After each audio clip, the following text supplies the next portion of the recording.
Escuchas Bonita Radio. Síguenos en bonitaradio.net. Búscanos en Shoutcast. Descarga la aplicación XIIA Live para tu celular. Programa tu propia radio con podcast a través de iTunes e iVoox. En línea con tu mundo. Las expresiones vertidas en el siguiente programa no representan necesariamente la opinión de Bonita Radio. Las opiniones son exclusivas de sus autores. Bienvenidos a Puerto Crítico, un puerto seguro para la crítica, desde el amor y la alegría, desde el compromiso y la solidaridad.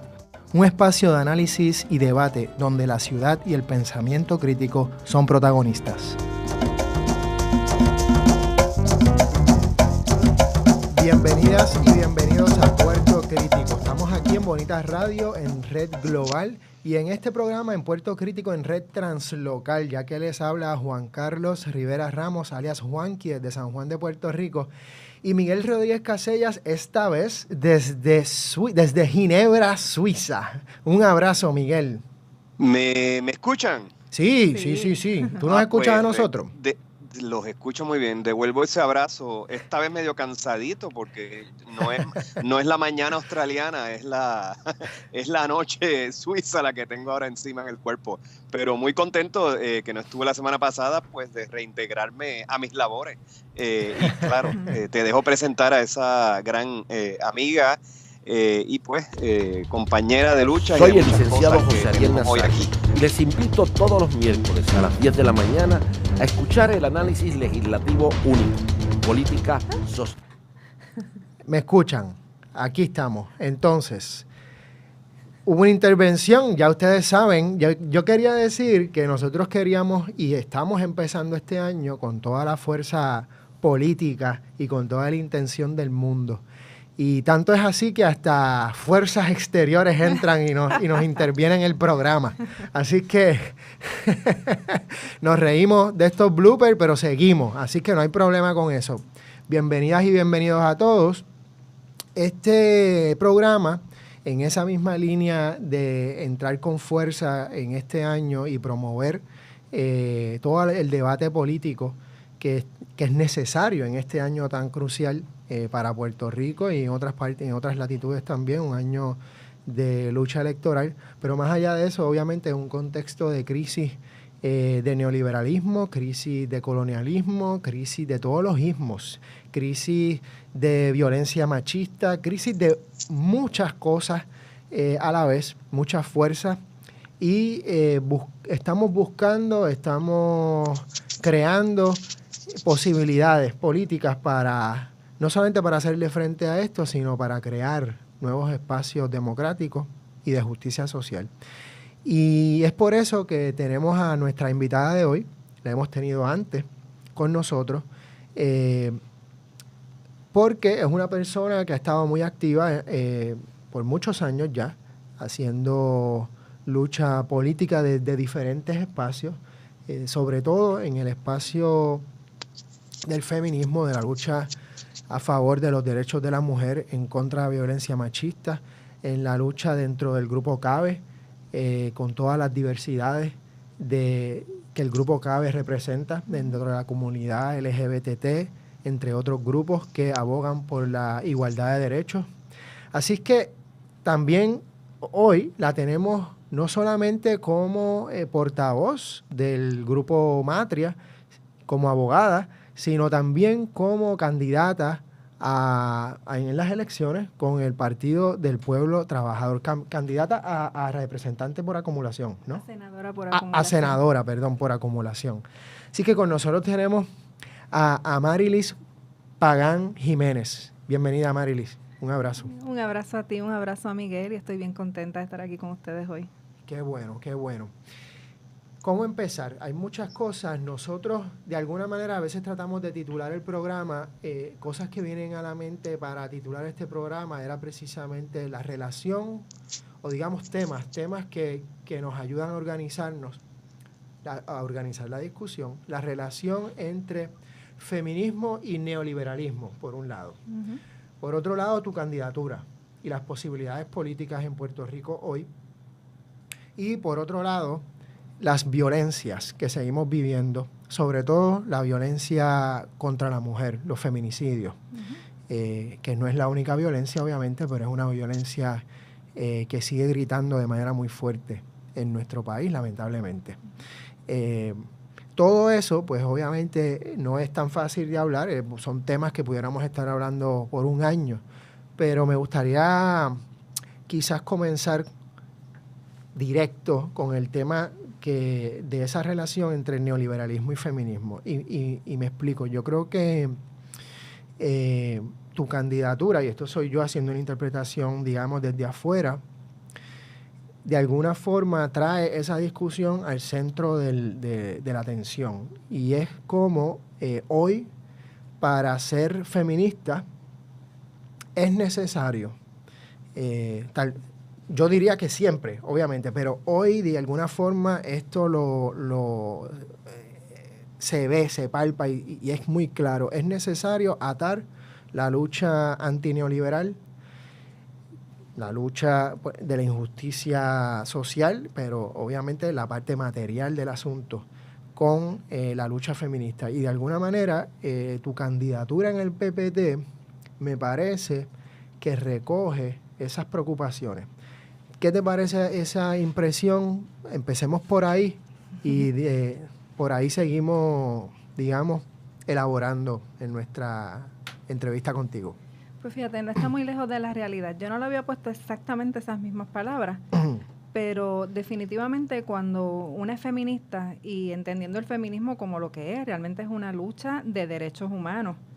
Con la suerte para el resto de la humanidad que normalmente cuando trabajamos por las mujeres, trabajamos por otros sectores vulnerables. Pues cuando una es feminista y trabaja desde esa perspectiva de derechos humanos, una sabe que hay que hacerle frente a todas estas políticas neoliberales.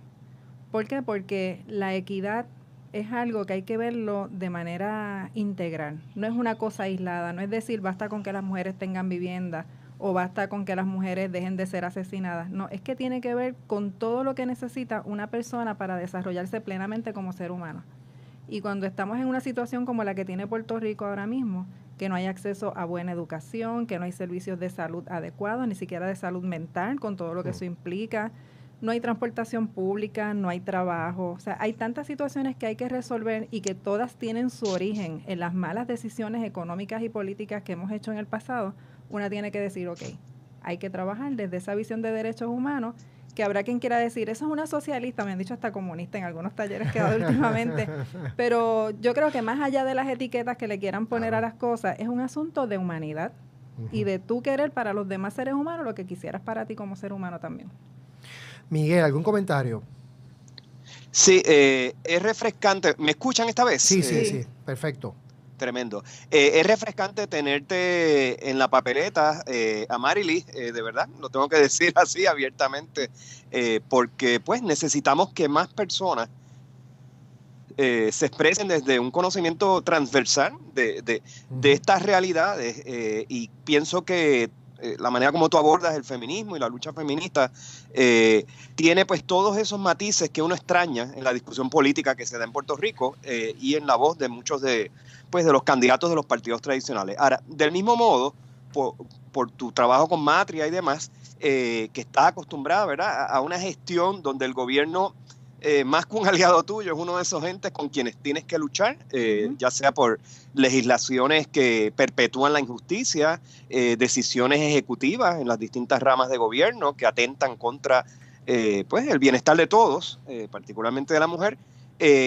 ¿Cómo cambia tu visión ahora, dado que pues estabas en el espacio de las sin fines de lucro, frente al gobierno, digamos, como un desafío? ¿Cómo cambia ahora tu mentalidad? ¿Cómo vas, digamos, adaptándote a la realidad de que ahora postulas para un puesto dentro, pues, de ese ente gubernamental, el lado legislativo, claro, que con el cual has luchado tanto por tantos años? ¿Cómo vas viendo, cómo te vas ajustando a esa realidad? ¿Y qué traes, digamos, de tu formación desde las sin fines de lucro y del activismo a la gestión política ya abiertamente? Me hiciste como 20 preguntas ahí. Sí, no, es que es el café. Pero bueno, sí es cierto que estoy todavía en un proceso de adaptación. a la idea de ese nuevo rol. ¿Por qué? Porque inclusive cuando una piensa en política partidista o en política, hay unos talleres que se dieron con la Ruta de las Mujeres en el 2012 y yo me acuerdo que nosotras cuando discutíamos el tema de política con las mujeres, le preguntábamos con qué relacionaban la palabra política y decían la política es sucia. Y había que trabajar con ellas para que entendieran que la política no es solamente los partidos, que el feminismo es acción política, las luchas estudiantiles, etcétera. Y aunque yo creía que yo tenía resuelto eso, y que entendía que la política no era sucia, en el proceso me di cuenta que eso era una preocupación bien grande para mí, porque entonces una teme desvincularse de las otras identidades que han ido ganando una credibilidad y una confianza. Así que estoy precisamente en un proceso de adaptarme a esa nueva realidad y ver cómo logro vencer ese prejuicio interno que yo puedo tener y el prejuicio que puedan tener otras personas al verme como candidata. Fíjate, estoy pensando y un poco manera de comentario. Antes de nosotros, y voy a hablar del PPT, porque bueno, eres candidata dentro del PPT, y estábamos hablando antes de comenzar el programa, cómo el PPT es un partido en formación, se está formando. Y me parece que esta discusión, estas preguntas que está haciendo Miguel y tus respuestas son fundamentales porque me parece que no hay que necesariamente ajustarse ni acostumbrarse a ser parte del partido en el sentido tradicional, sino hay que de alguna manera, y estoy aquí obviamente desde afuera, que no es nada, es muy fácil en ese sentido, porque estar adentro, uno está en esa máquina que de repente tiene que estar aquí, tiene que estar allá, tiene que salir en televisión y demás, pero cómo, tal vez ese es el reto ahora mismo, cómo poder, precisamente, una persona que viene de los movimientos sociales, de la ONG, con todo lo que eso implica, y como bien dice Miguel, con una experiencia con el gobierno de diferentes formas, y promoviendo políticas públicas desde diferentes formas, cómo uno no se ajusta a la lógica de partido tradicional estando en un partido, porque de alguna forma uno quisiera pensar que el PPT, precisamente porque se está formando, uno quisiera ayudarlo a encaminarse a que sea un partido de movimientos sociales, un partido de la ciudadanía y no un partido como los demás. Y ese yo creo que es parte del reto con el PPT, con los que estamos desde afuera, que de alguna manera simpatizamos, pero que obviamente lanzamos críticas para que se vaya por ahí. Eso es como comentario acá. Yo creo firmemente que esa es la dirección que debería asumir el Partido del Pueblo Trabajador. Porque los partidos tradicionales, con sus estructuras tradicionales, ni siquiera han sido amigables para que se inserten en ellos gente que represente distintos sectores sociales. O sea, las mujeres no han tenido una entrada buena en los otros partidos, las personas negras, las personas de las comunidades LGBT, personas de comunidades pobres. Y en ese sentido el Partido del Pueblo Trabajador puede hacer una diferencia y yo creo que está en posición de hacerla. Pero como tú muy bien dices, estamos en un proceso de formación, definiendo muchísimas cosas, claro, con una buena base que traen de las elecciones pasadas con un programa de gobierno que tenía una visión transversal de derechos humanos y que fue una de las cosas que me animó a ser parte del partido y correr como candidata para ello. Claro. Otra cosa que me parece importante y que tú has hablado de esto y que de alguna manera también representas, yo mirando también desde afuera, no es solamente esa relación feminismo-neoliberalismo, que me parece crucial, sino también la cuestión del bipartidismo. ¿A qué me refiero? Tú has escrito ya varias columnas donde te has tirado al medio, viniendo otra vez, como bien planteó Miguel, de las ONG y teniendo que negociar unas cosas en ese proceso cuando uno hace política pública y demás, o trata de impulsarla. Básicamente llamando a que se acabe el bipartidismo y que no puede ser. Y no solamente haces un llamado, sino que ya te estás lanzando concretamente a ello. Y me gustaría escucharte hablar sobre ello porque me parece que mucha gente pues no se ha atrevido a hacer ese otro paso, que sigue de alguna manera u otra, por las razones que sean, pueden ser razones todavía de que dependen de unas negociaciones para que se adelanten unas políticas públicas, ya sea por cuestiones de contratos, lo que sea, que no han tomado, digamos, esa posición, aún siendo ideológicamente progresistas, pero se han mantenido, digámoslo así, de alguna forma, sin querer queriendo, apologistas del Partido Popular Democrático específicamente. Vamos a una pausa y regresamos a Puerto Crítico. De Letras es un espacio protagonizado por la palabra escrita. Aquí disfrutarás de entrevistas a personas para quienes la palabra es el oficio. Gente que escribe desde sus pasiones, obsesiones, ideas, sueños, realidades y amores. De Letras, todos los jueves a las 6 de la tarde por Bonita Radio, en línea con tu mundo. Únete a Casa Protegida Julia de Burgos, a Voces por las Mujeres, el jueves 3 de diciembre a las 5 de la tarde, en el Conservatorio de Música de Puerto Rico en San Juan. Entonaremos el himno a la mujer trabajadora como parte de la acción concertada con la campaña de las Naciones Unidas, 16 días de activismo contra la violencia de género. Ese día, voces de cientos de mujeres se unirán para exigir no más violencia. Compra la canción por cdbaby.com o iTunes. Así cooperas con la campaña y exiges no más violencia contra las mujeres y niñas.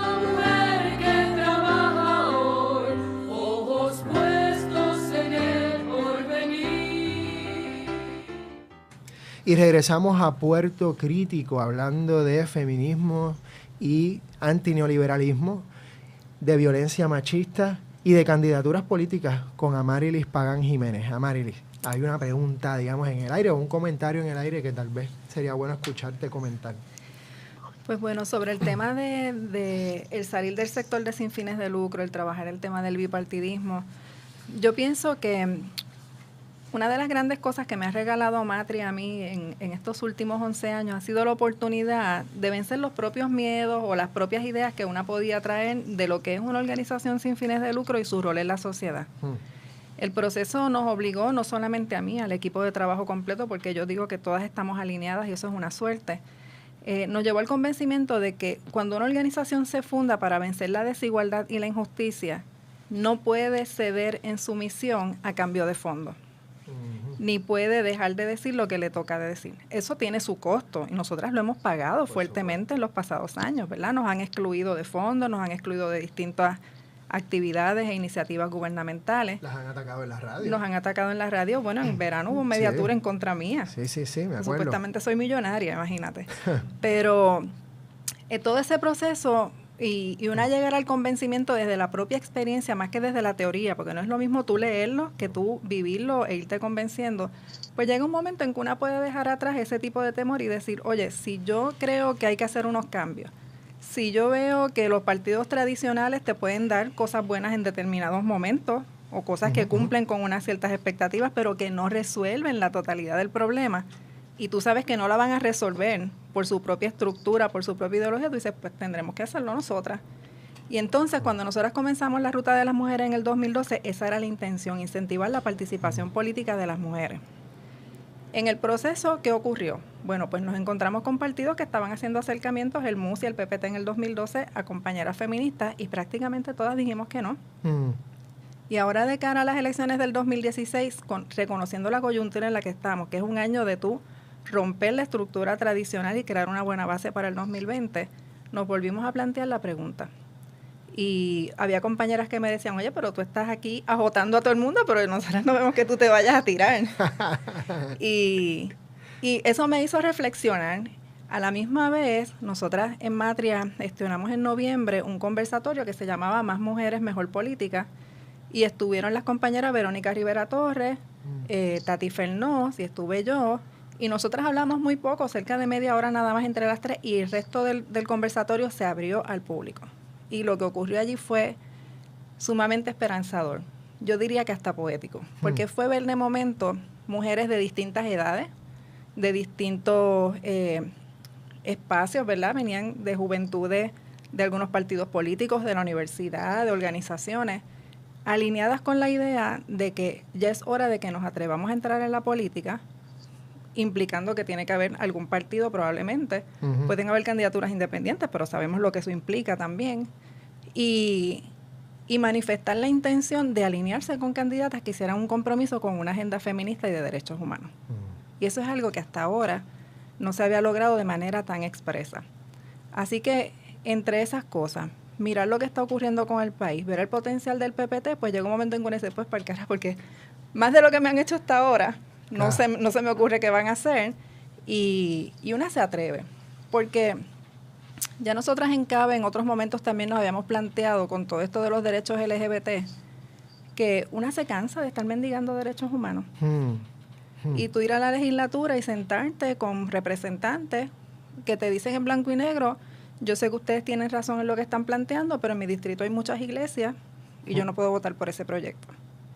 Y es perder su propio norte, porque tú eres legislador o legisladora para hacer justicia, para hacer cumplir la Constitución. No es para garantizarte un salario vetando proyectos buenos para tener votos. Es como abortar totalmente lo que es el sentido de una democracia. Así que todas esas cosas se mezclaron para llegar a donde estoy yo al día de hoy. Todavía, como dije ahorita, adaptándome porque hay cosas que vencer a nivel interno. Por ejemplo, yo siempre he sido portavoz de grupos y he trabajado como colectivo. Nunca he sido la protagonista de las cosas. Y de momento, en la política tradicional, si tú eres candidata, tú te conviertes en la superstar. Cierto. Que hay que hacerle un photoshooting, que hay que resaltar la figura, que hay que decir todo lo buena que se es para tener los votos. Entonces eso a mí me ha causado como un conflicto, porque yo no quiero desligarme de los colectivos. Para mí es bien importante que cuando la gente me vea quiera votar por mí, pero no por mí porque Amarilis Pagán es bonita y se ve bonita en el póster o sabe utilizar palabras claves en los medios de comunicación, sino que quieran votar porque entiendan la importancia de demostrar que en nuestro proceso democrático se puede llegar al Senado por las razones correctas para hacer lo correcto. Y eso es algo que es, yo creo, el gran reto en este momento. Miguel.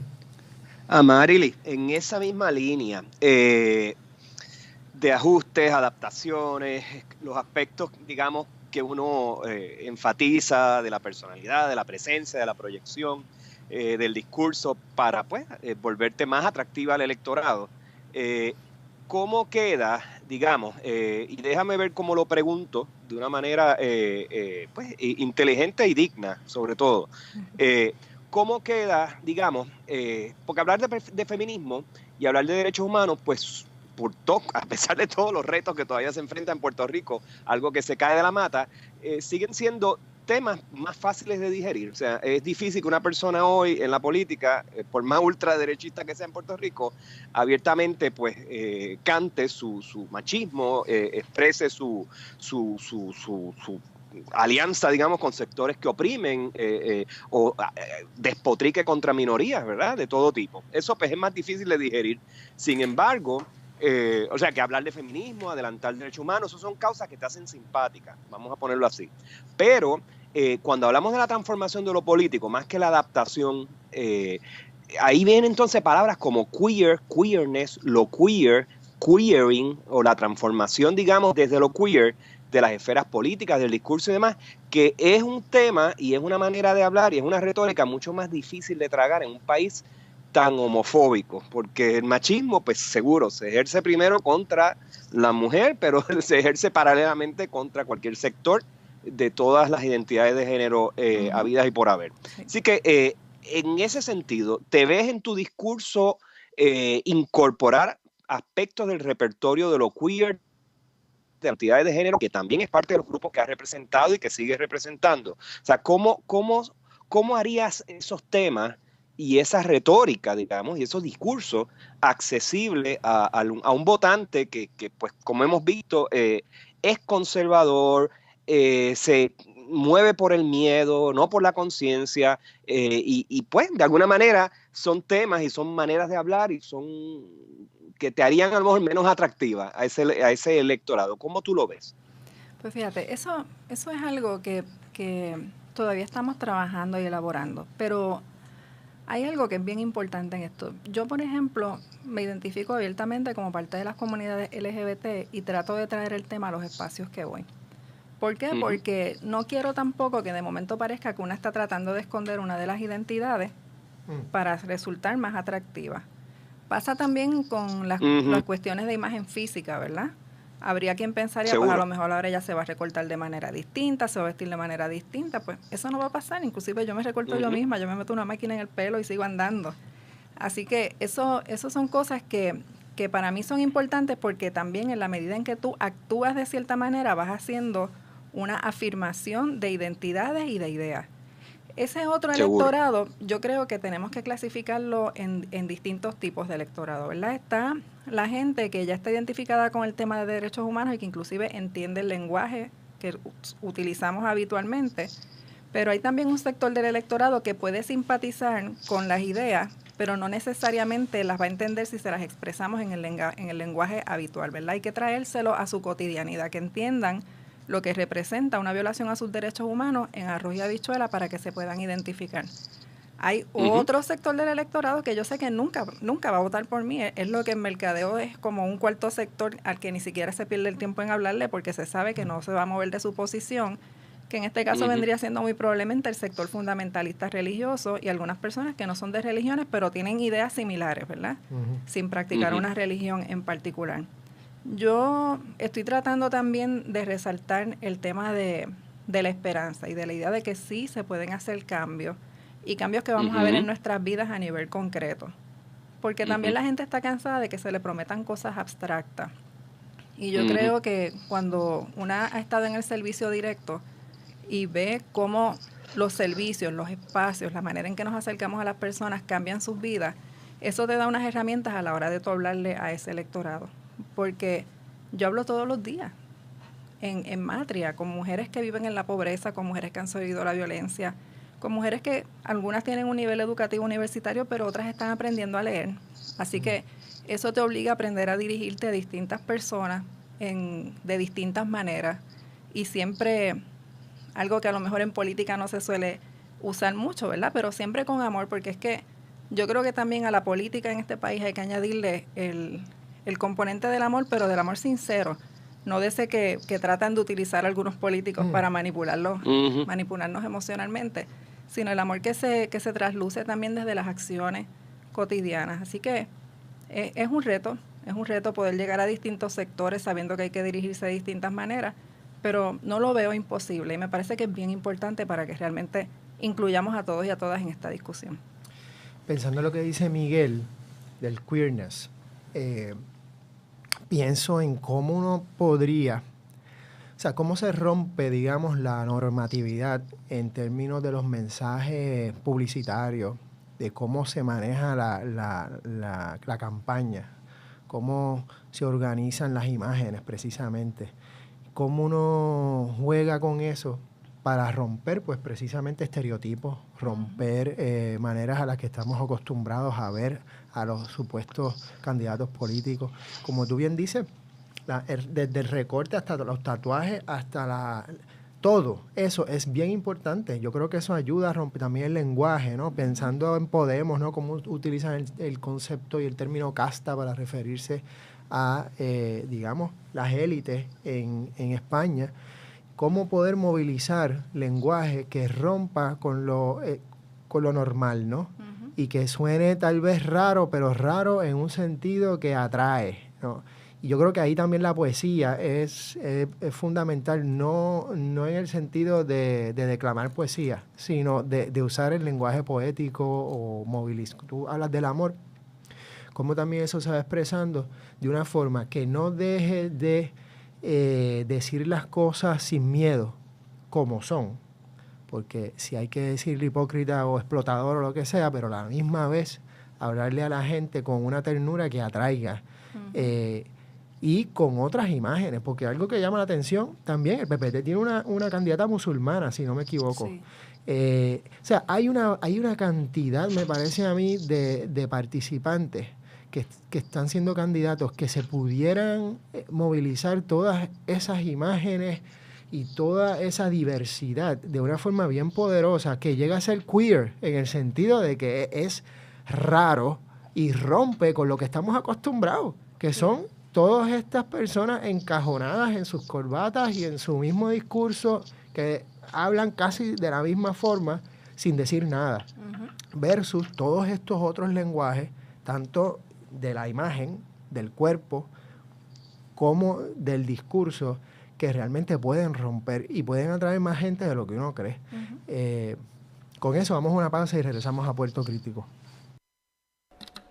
Chico, ¿qué tú haces? Aquí, a punto de ganar una subasta por internet. ¿Una subasta? Sí, chico. Voy a completar mi colección de figuras de acción en pocos segundos. No. Chico, ¿qué pasó? ¿Qué pasó? Otra vez se cayó el internet. ¡Qué chavienda! Ay, Dios mío. Buzzer, la nueva técnica que ofrece estabilidad al Internet con planes residenciales desde $19.95 y comerciales desde $59.95. Llámanos hoy al 200-3535. Buzzer Wireless Network. Dale estabilidad a tu Internet. Nunca fue tan divertido estar en fila. El foro que propone la discusión sobre el séptimo arte tiene su espacio en la radio web. Estrenos, noticias, curiosidades y crítica al estilo único de En Fila. Miércoles a las 6 de la tarde, en El Tapón, agarra el popcorn y ponte en fila. Y regresamos a Puerto Crítico, hablando de candidaturas políticas, feminismo, neoliberalismo y violencia machista con Amarilis Pagán Jiménez. Hablando un poco, pues, de esa gran diversidad, de lo queer, de lo difícil que es en algunos sectores, específicamente sectores fundamentalistas, que uno dice, bueno, pues yo ni voy a perder el tiempo ahí. Por otro lado, hay un montón de sectores que no votan y que sí hay mucha posibilidad, me parece a mí, de movilizar. Claro, esto es un trabajo bien difícil. Un trabajo difícil, pero mira, yo me he encontrado con personas que expresamente me han dicho, yo no pensaba votar en las próximas elecciones y ahora voy a votar, ¿verdad? Por la candidatura y porque han visto que vale la pena hacer ese intento. Y hay un sector también que a veces, por una pertenecer a él, quizás a veces ni le da la importancia que debería darle, que es el sector de clase media. Que es un sector sumamente diverso. Nosotros no podemos decir que en Puerto Rico la clase media es una con características iguales. Entonces, dentro de ese sector trabajador hay un grupo que tiene una actitud tan y tan cínica hacia lo que está pasando en el país que están como inmóviles, no les interesa votar, o si votan van y votan por lo de siempre porque piensan que no vale la pena intentar nada nuevo, y que a la misma vez los temas sociales les resultan hasta antipáticos, porque piensan que están en una burbuja protegida, tienen una aspiración de ascenso y no se dan cuenta que sus aliados y aliadas reales debería ser la gente que está viviendo en peores condiciones, porque hacia allá es que vamos si no se mejora la situación en el país. Entonces, ese es uno de los sectores a los que a mí me interesaría poder llegar y me interesaría hablarle. Es un sector que es muy cruel cuando hace comentarios en las redes, porque lo he visto, ¿verdad? Lo he sufrido y lo he visto cómo atacan otras compañeras y compañeros, pero es del tipo de sector que pienso yo que tiene la posibilidad de cambio, que yo no lo descartaría como descarto quizás un sector fundamentalista, pero que es un sector que es difícil trabajar con ellas y ellos, y que todo lo queer le puede representar una amenaza adicional. Así que imagínate, ¿cómo lo vamos a hacer? Pues en este momento yo no lo sé, pero sé que hay que hacerlo. Claro. Sé que hay que hacerlo porque no solamente por el evento electoral, porque un evento electoral es algo que sí define muchas cosas de los próximos 4 años, pero no es la vida entera. Así que más allá de ese evento electoral, cómo tú transformas la estructura social para que haya más solidaridad, haya más apertura a los cambios, haya un mejor entendimiento de la pobreza o de las situaciones ajenas, es un gran reto. Definitivo. En este momento. Y es algo que no podemos dejar de lado. Aunque yo no fuera candidata, es algo a lo que yo he estado dándole cabeza hace tiempo, porque mi misión como feminista o como activista LGBT es precisamente ver cómo se van transformando las estructuras sociales. Definitivo. Amarilis, un poco volviendo a la relación esta feminismo y neoliberalismo, yo no sé si tú lo ves así, pero me parece una discusión bien importante, sobre todo en estos tiempos, y también reconociendo a candidaturas importantes donde pues no necesariamente se hace esa conexión. Pienso primeramente en Hillary Clinton. Ahora mismo en un momento bien interesante, en unas primarias, como sabemos, básicamente llega a empate con Bernie Sanders, quien es pues una propuesta distinta desde un socialismo democrático muy a la estadounidense, ¿no? No es que sea un revolucionario ni un transformador de todas las estructuras del capitalismo salvaje, pero sin duda alguna es una voz progresista que viene desde movimientos independientes, que siempre ha sido un candidato independiente y que ahora se hace demócrata un poco para romper curiosamente con la hegemonía neoliberal dentro del Partido Demócrata y tal vez crear un movimiento mayor entre la ciudadanía, ¿no? Él le llama revolución política, etcétera. Y eso me parece muy interesante porque, por otro lado, una de las, obviamente, de las críticas o del apoyo a Hillary Clinton viene desde un tipo de feminismo, no todo, hay otros tipos de feminismos que apoyan a Bernie Sanders, pero que obviamente apoyan a Hillary Clinton como, pues, obviamente, candidata a mujer, que ha sido feminista desde una perspectiva, y está eso por ahí, digamos, esa relación entre feminismo y antineoliberalismo, y lo pongo antineoliberalismo, pero pudiéramos hablar de crítica a los efectos del neoliberalismo en la vida de las personas, el capitalismo financiero en la vida de todos, que nos ha empobrecido a todos de manera sistemática. Y en Puerto Rico está candidaturas como la de Alexandra Lúgaro, que de alguna forma la manera en que se presenta tampoco es una crítica al neoliberalismo. Es decir, hablando de imágenes, ¿no? Muy distinto, digamos, a cómo tú te presentas y que lamentablemente sí tiene que ver cómo nos presentamos, en el sentido de que es importante la imagen. De alguna forma, ahí hay un statement, obviamente político también. De la manera que se presenta, pues es una manera muy corporativa, muy que atrae a unos sectores profesionales dentro de la clase media u otros, por hablar así, pero no a todos los sectores dentro de la clase media, obviamente, ni la clase trabajadora, etcétera, etcétera, etcétera. ¿Cómo tú ves, otra vez, me parece que tu candidatura también es importante porque hace contraste precisamente, además de todo lo demás, también hace contraste con esas otras candidaturas. No quiero dejar atrás, obviamente, a Mera de Lourdes Santiago, que es una candidata importante y con una trayectoria que todos conocemos. O sea, también le reconocemos su rol y su momento.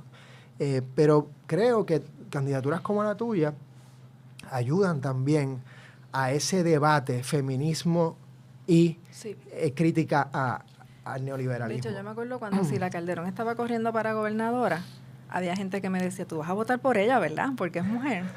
Y yo le decía, no, yo no voy a votar por ella porque será mujer, pero viene de un sector socioeconómico que no aporta a la igualdad o a la equidad en el resto de la isla. Y no voté por ella, punto. Y eso es algo que yo siempre miro cuando evalúo candidaturas de mujeres. De hecho, en la actividad de Matria nosotros hicimos un análisis de cuántas mujeres teníamos en la legislatura.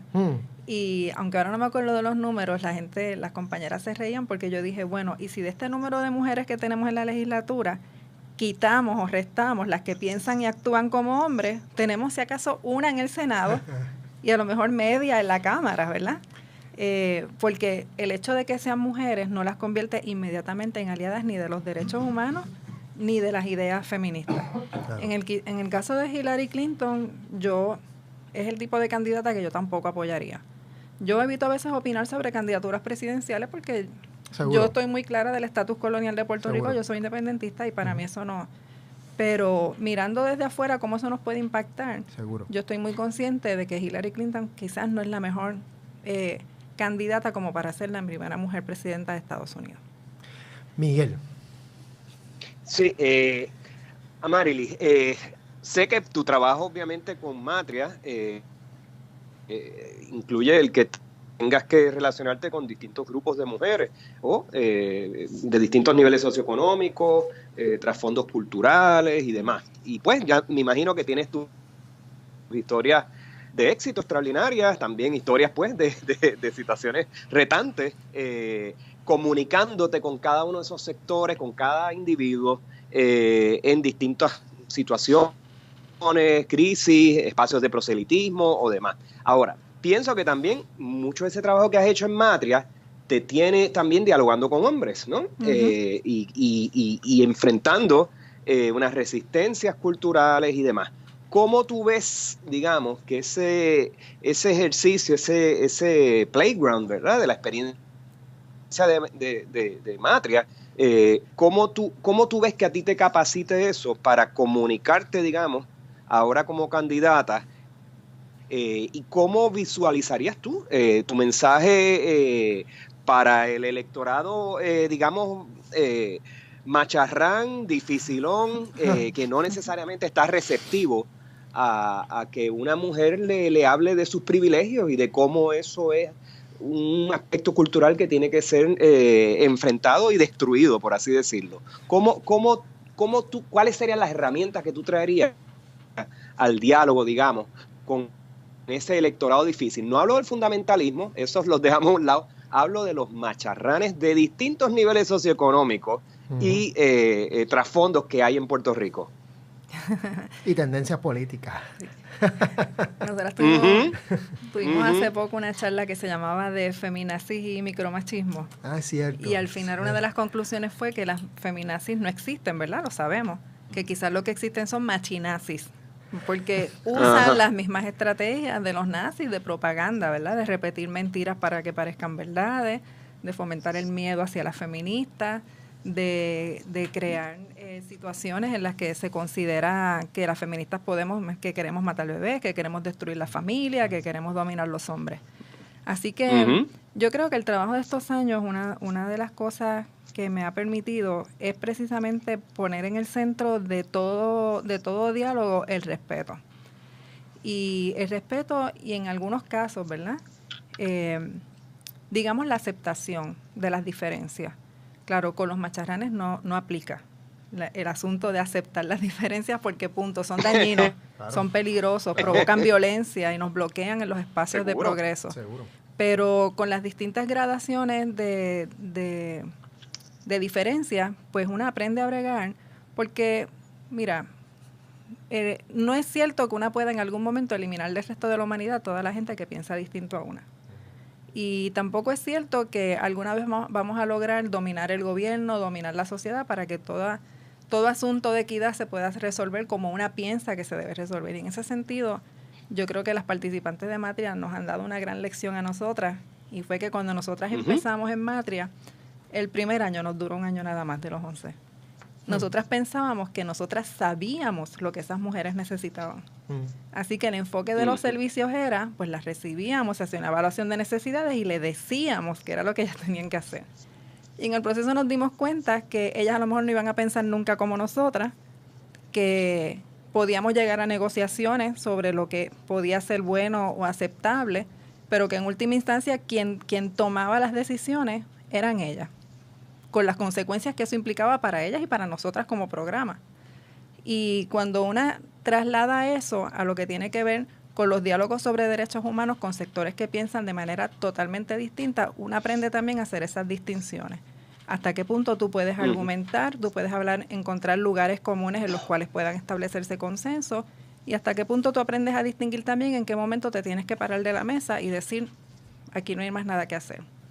En términos electorales, eso se puede definir de muchas maneras. Yo pienso que vamos a encontrar personas que van a estar dispuestas a apoyar la candidatura o al PPT.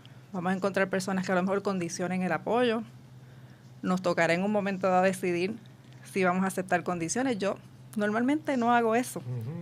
Pero tampoco puedo ser tan absoluta, ¿verdad? Porque hay cosas que hay que mirar en el camino. Hay valores que sí son innegociables y tienen que ver con lo que son las visiones sobre las mujeres o el machismo, las comunidades LGBT. Separación de iglesia y Estado es algo innegociable para mí también. Pero ese proceso de dialogar con personas que piensan distintas y encontrar los distintos niveles de consenso es un proceso bien interesante en el que normalmente uno aprende muchísimo también. Una va rescatando de ahí experiencias que después cuando te toca el segundo round con otra persona que piensa similar, ya tú traes herramientas adicionales. Así que no sé si con eso te contesto la pregunta, pero básicamente es eso, ya una se va preparando para manejar esos distintos niveles de macharranería. Y créeme que, fíjate, son rehabilitables. Y obviamente estás acostumbrada ya a los ataques personales, porque eso ha sido el bread and butter, ¿no? Sí. De las causas feministas en Puerto Rico. O sea, sí que eso, el que quiera irse por ahí, definitivamente no va a poder erosionar tu empeño. No creo que lo logre, porque es que, mira, no sé ni cómo explicártelo. Yo creo que todos los cantazos que uno ha cogido hasta ahora básicamente lo que hacen es prepararte para lo que venga después. Ujú. Y aunque siempre una se puede sacudir en momentos determinados por algunos eventos, porque somos seres humanas, ¿verdad? Hay cosas que pueden doler dependiendo de quién vengan también, Claro. de que el sector, dependiendo qué botones aprieten.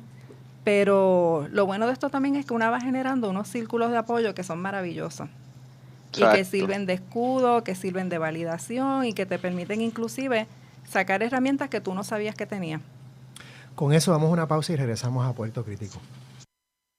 Retorcidos, en su nueva etapa y como proyecto informativo de CABE. Todos los lunes a las 6 de la tarde. Con Zaira Lespierre y Joey Pons. tendremos noticias, discusión de temas actuales, Y anuncios sobre equidad. respeto a la diversidad y justicia social. Acompaña a CABE todos los lunes a las 6 de la tarde. En Retorcidos, por Bonita Radio.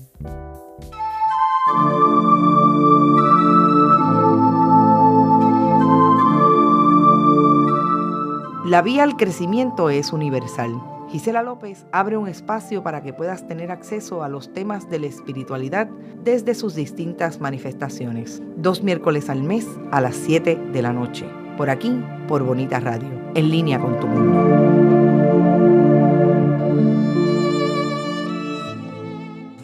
Y regresamos a Puerto Crítico hablando de feminismo y neoliberalismo, hablando de candidaturas políticas y posibilidades políticas, hablando también de machismos y violencias machistas. Y en eso de violencias machistas, aunque no quisiera terminar el programa con esa nota, sí es importante reconocer que la violencia machista obviamente en Puerto Rico se sigue agudizando. También tiene que ver, lo sabemos, con un montón de fuerzas, incluyendo fuerzas económicas.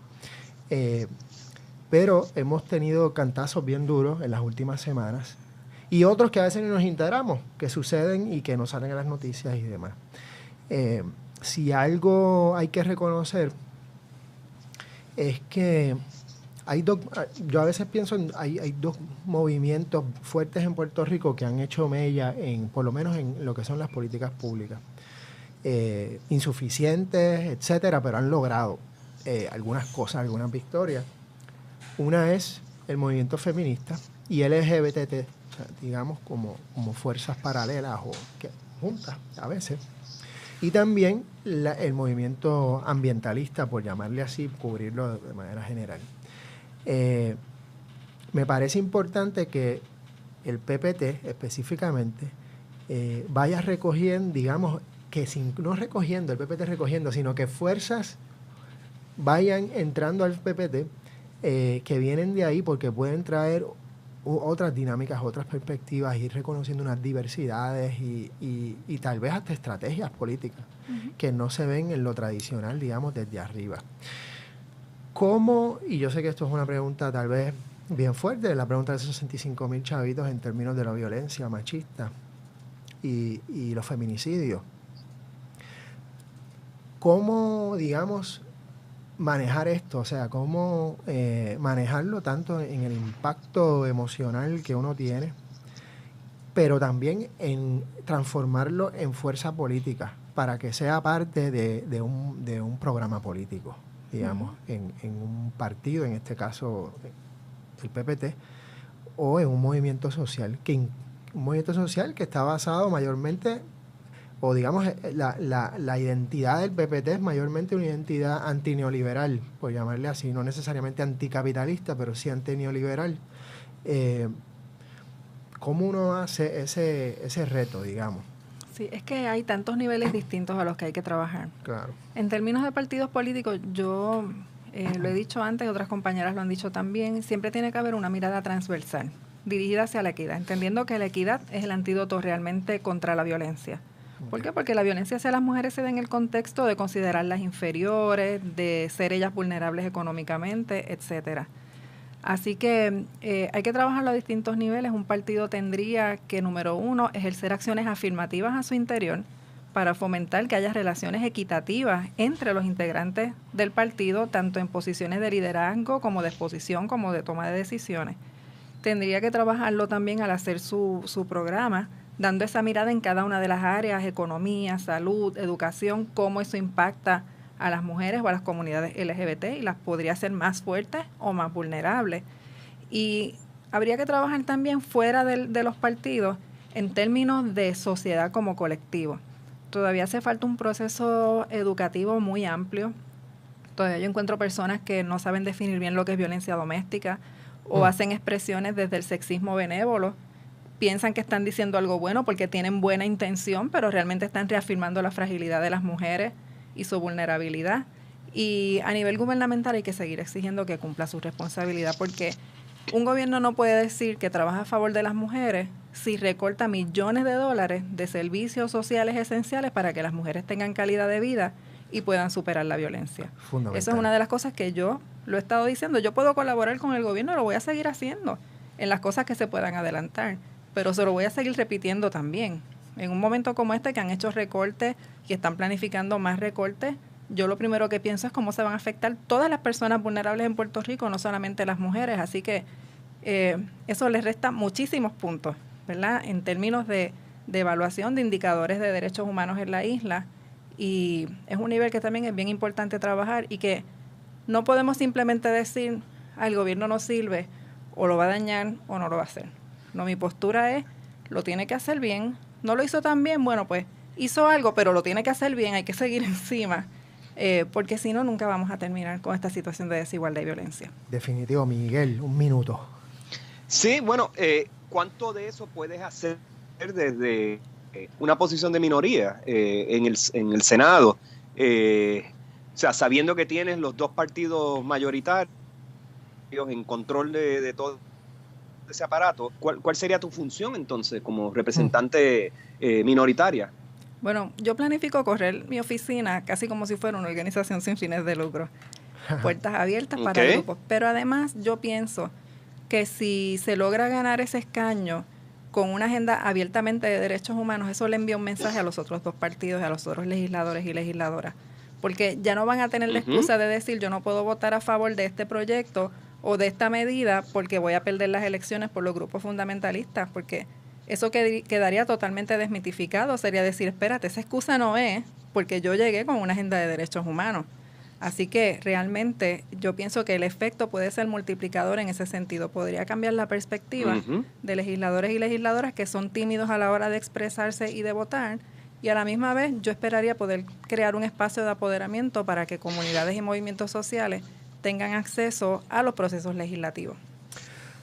Amarilis, te celebramos y celebramos mucho tu candidatura.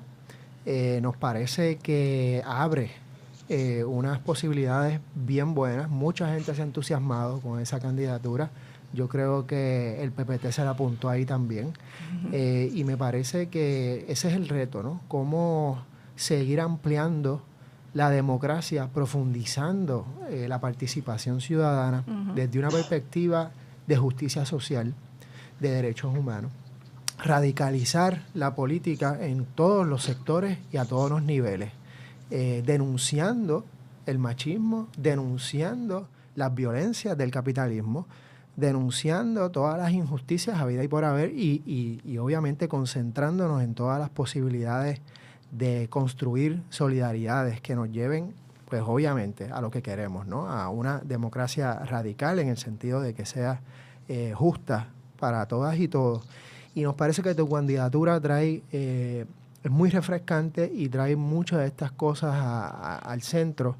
Y queremos seguir viendo este tipo de candidaturas y este tipo de involucramiento atreviéndose a romper el bipartidismo, a hacer un llamado a que hay que romper con ese bipartidismo en un año fundamental en donde mucha gente pues sigue insistiendo en querer perpetuar el PNPPD y desde el Partido Popular sobre todo, porque sabemos que mucha gente pues se va por ahí. Así que te felicitamos y por supuesto, yo quisiera, yo sé que estamos contra el reloj, pero yo quisiera hacer un llamado a las personas a que piensen desde la esperanza, porque a veces cuando surgen partidos nuevos, inmediatamente toda la desconfianza que hemos generado por los partidos antiguos nos hace pensar que eso no va a funcionar. Y yo hice un voto de esperanza y de lucha al ingresar al PPT, y me gustaría que la gente nos dé una oportunidad, que nos escuchen, que se integren, que opinen, porque realmente se nos va la vida como país en estas elecciones, en las decisiones que tomemos y en el futuro que vamos a sembrar con algo tan sencillo como ir a votar ese 2 de noviembre por alternativas distintas. No se diga más. Nos vemos la semana que viene. Un abrazo a todos y todas. Muchas gracias a Marilis por estar con nosotros. Miguel, un abrazo gigante. Esperamos. Abrazos, Miguel. Hay sorpresa la semana que viene. Un abrazo. Y un abrazo a Luis por ser nuestro técnico hasta la semana que viene en Puerto Crítico. Muchas gracias. Escuchas Bonita Radio. Síguenos en las redes sociales, facebook.com/Bonita Radio y participa del Thrift Chat y Creatividad Boricua 101. En Twitter, Bonita-Radio. En línea con tu mundo.